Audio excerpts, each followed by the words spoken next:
the water glass tilted in my father's hand. He caught it, barely. But for half a second the entire table watched his arm freeze, watched the color leave his face as he registered what was happening 3 meters in front of him. Deputy Commissioner Paul Comeau, the second highest-ranking officer in the Royal Canadian Mounted Police, had just walked into the private dining room at Becta Restaurant and was making his way directly toward my table. Not toward my brother Fletcher, whose engagement dinner this was.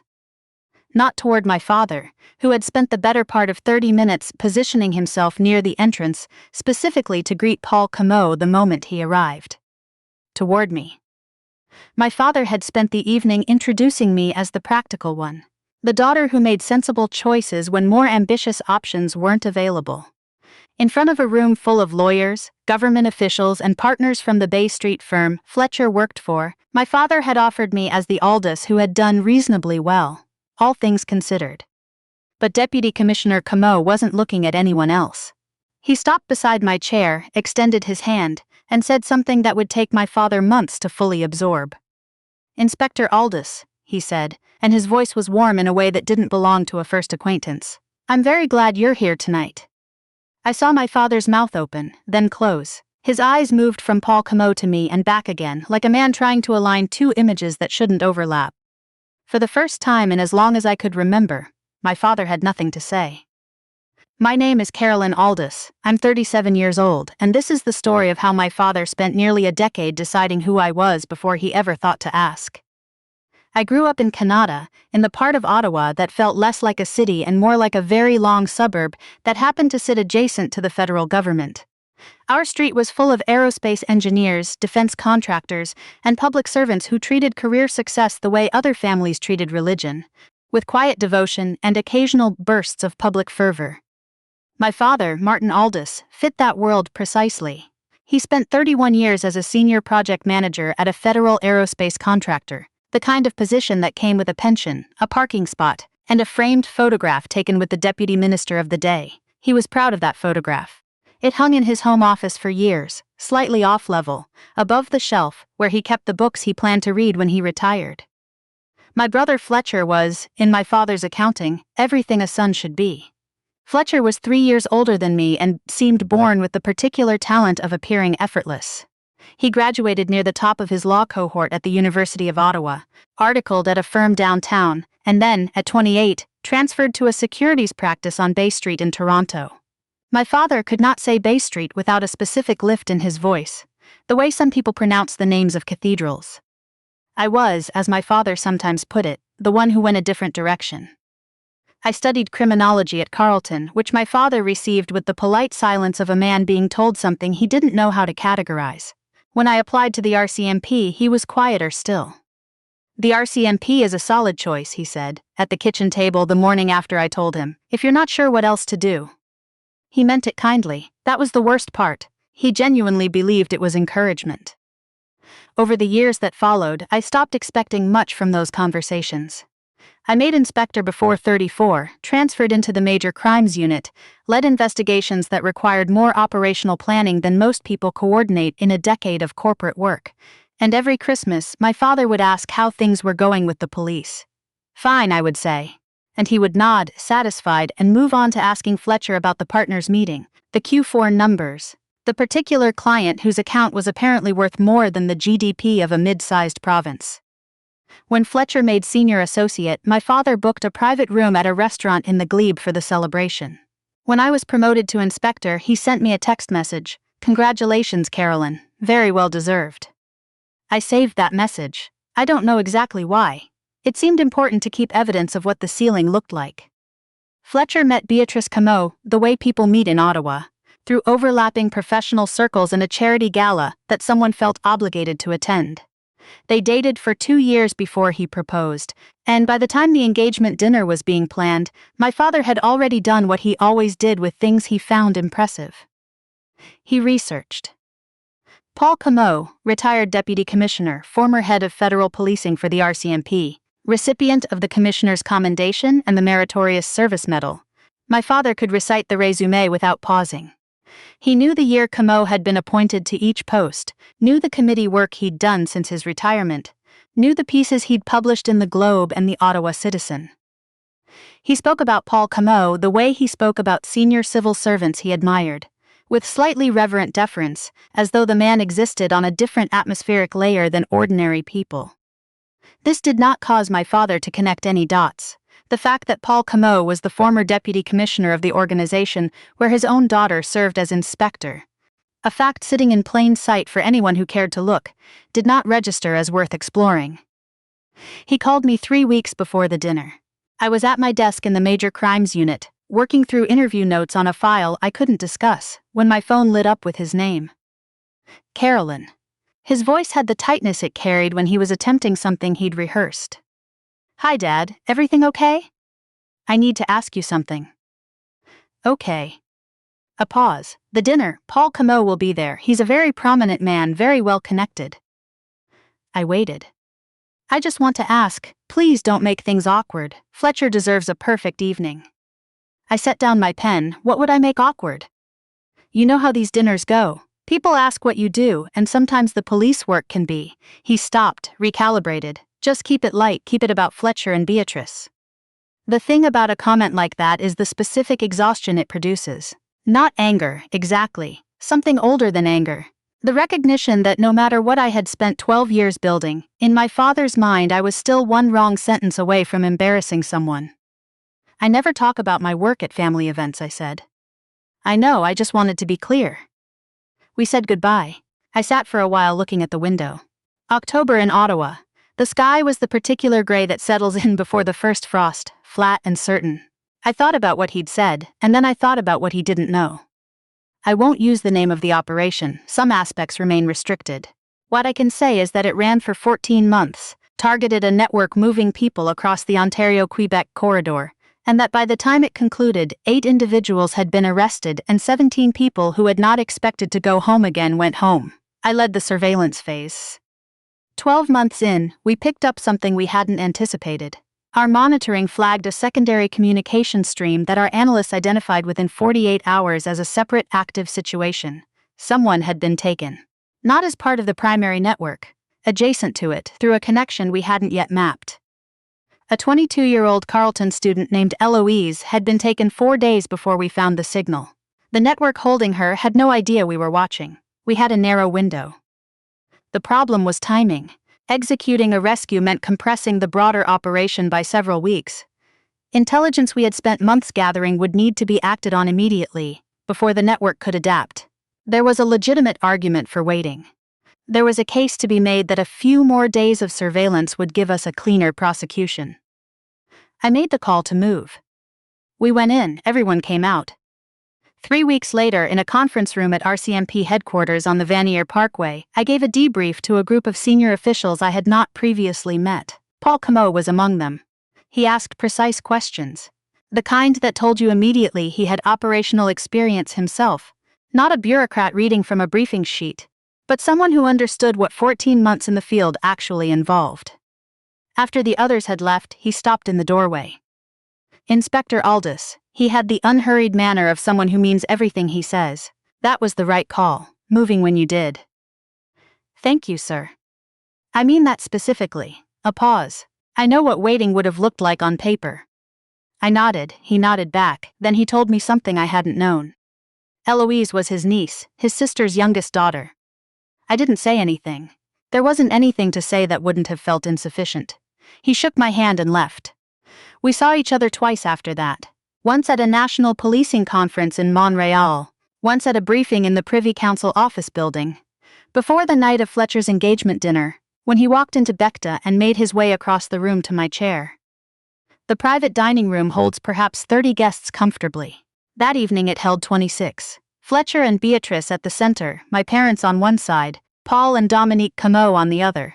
A long oval table surrounded by colleagues from Fletcher's firm, several of Beatrice's friends from her years at Queen's, and a scattering of relatives arranged according to the precise social geometry my father had been mentally constructing for weeks. I arrived early, found my seat, and accepted a glass of sparkling water from a server, who moved with the practiced quiet of someone who had worked private events long enough to know when to disappear. My mother, Irene, found me first.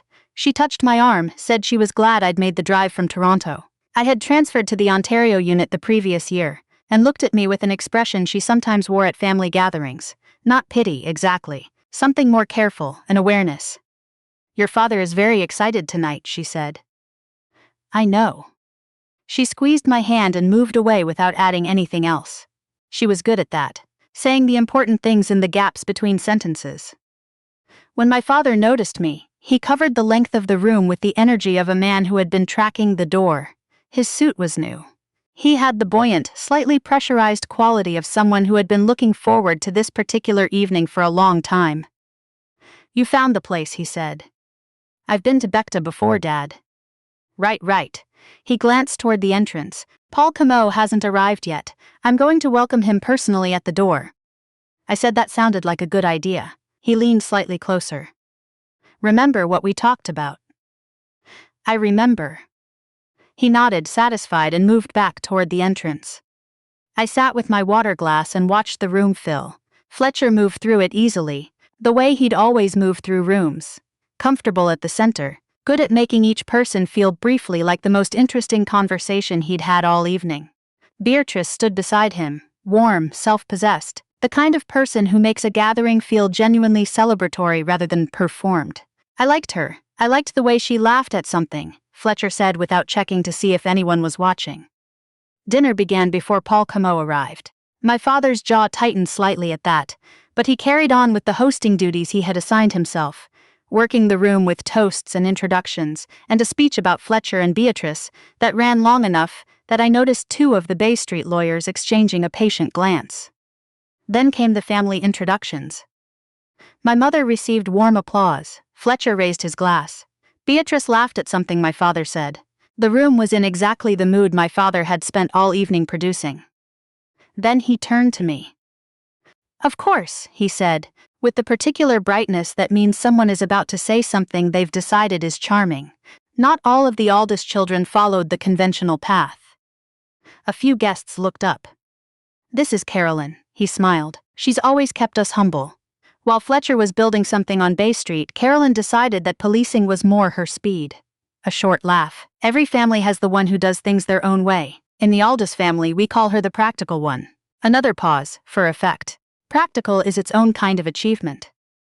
The silence that followed was the specific silence of a room full of polite people who have all received the same information simultaneously and are deciding independently how to respond to it. A few people smiled carefully. Someone near the end of the table laughed once, uncertain.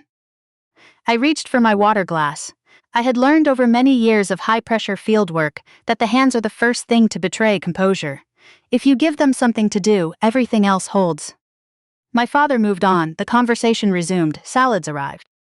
I sat with the familiar weight of it, not humiliation exactly, because I had processed most of the anger out of this particular feeling years ago. What remained was something more like fatigue, the tiredness of being misread by someone who had no idea they were doing it. I was 37 years old. I had led an operation that put 8 people in federal custody and brought 17 home. I had been commended by senior officials across 2 departments. I had made decisions in conditions my father had never imagined, and I had made them well, and not once had he asked what any of it looked like. He thought I patrolled. I ate my salad and said nothing. The shift in the room happened before I turned around. I felt it first. A change in the current of conversation, the way people straighten slightly when something significant enters a space. Then I heard my father's voice from across the room, warmer and louder than it had been all evening. "Deputy Commissioner, what an honor." Paul Camo had arrived. My father moved toward him with the particular eagerness of a man executing a plan he had rehearsed for weeks. I watched the handshake from where I sat. I watched my father begin the introductions, his best posture, his widest smile, the version of himself he reserved for people he most wanted to impress. And then Paul Camo looked past him. It wasn't rude. It wasn't dismissive. It was the involuntary thing that happens when you see someone you genuinely know in a room full of people you're still being introduced to. His face changed, a small, real shift, and he said something brief to my father, something that registered as polite but conclusive, and excused himself. Then he walked across the room. To me. The table went quiet in the way rooms go quiet when something unexpected is unfolding in plain sight, and nobody is sure yet what to make of it. He stopped beside my chair, He was taller than I remembered from the conference, or maybe it was simply the room. "Inspector Aldous," he said. He extended his hand. "I was hoping you'd be here tonight." I stood and shook it. "Deputy Commissioner Camo, it's good to see you." He held the handshake a moment longer than formality required, and then he said, quietly enough that only those immediately around us could hear, "I wasn't sure you'd come." "It's my brother's engagement dinner," I said. He smiled. "Then I'm doubly glad." Across the room, my father had stopped moving. He stood halfway between the entrance and my table, expression rearranging itself through several stages. Confusion first, then something more complicated, then something I had never seen on his face before. Fletcher appeared at the deputy commissioner's shoulder to make the introductions the room expected. Beatrice smiled and said her father had mentioned me. Fletcher stopped mid-sentence. "Mentioned her?" He looked between them. "Several times," Paul Camo said, and turned to the room with the unhurried ease of a man who had spent decades speaking in rooms that expected to hear from him. "I apologize for missing the start of the evening," he said. "My flight from Ottawa was delayed. But if Fletcher and Beatrice will permit me, I'd like to say something before the night gets any further along." They looked at each other. Beatrice nodded. "I spent 29 years with the RCMP," he said. "I worked alongside a great many people in that time. Dedicated people, skilled people." He glanced at me. "The ones I remember most clearly are not the ones who performed well when everything was going smoothly." The room had settled into the kind of attention that happens when someone is saying something that matters. 14 months ago, the RCMP ran a complex operation targeting a trafficking network operating across Ontario and Quebec. Most of the operational details remain restricted, and I'll respect that. He paused. "What I can tell you is that the officer leading the surveillance phase faced a decision midway through that operation that most people would have made differently." My father had not moved from the spot where he'd stopped.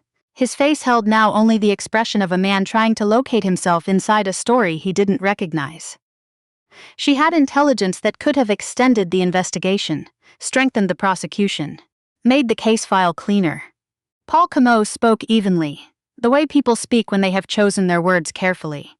"She also had a 20-minute window to recover a young woman who had been taken 4 days earlier." The room was very still. "She moved." A retired OPP officer near the far wall, I recognized the posture before I could place the face, leaned forward slightly. "Everyone came home," Paul Camo said. "Every member of the team, the young woman, and 8 members of that network are currently awaiting sentencing in Ontario Superior Court." He paused. "The young woman was my niece." You could hear the ventilation system. My father's water glass was in his hand. I watched him grip it, watched him hold on. Paul Camo looked at me. "I don't know what Inspector Aldous has shared with her family about her work." He smiled, and there was something in it that was both careful and deliberate. "I suspect the answer is very little, because that is the kind of officer she is." He turned to my father. "Mr. Aldous," he said, and the room contracted around the directness of it, "you've raised someone remarkable." My father opened his mouth, closed it. "I mean that without qualification," Paul Camo said. My father managed, finally, a very small thank you. The words came out rough, like something that had to be cleared from a passage that hadn't been used in a long time. Paul Camo nodded once, then turned the conversation graciously back toward Fletcher and Beatrice, because he understood, without being asked, that this was still their evening. But the room had already changed. It doesn't unchange once something like that has landed. People came to me throughout the rest of the dinner.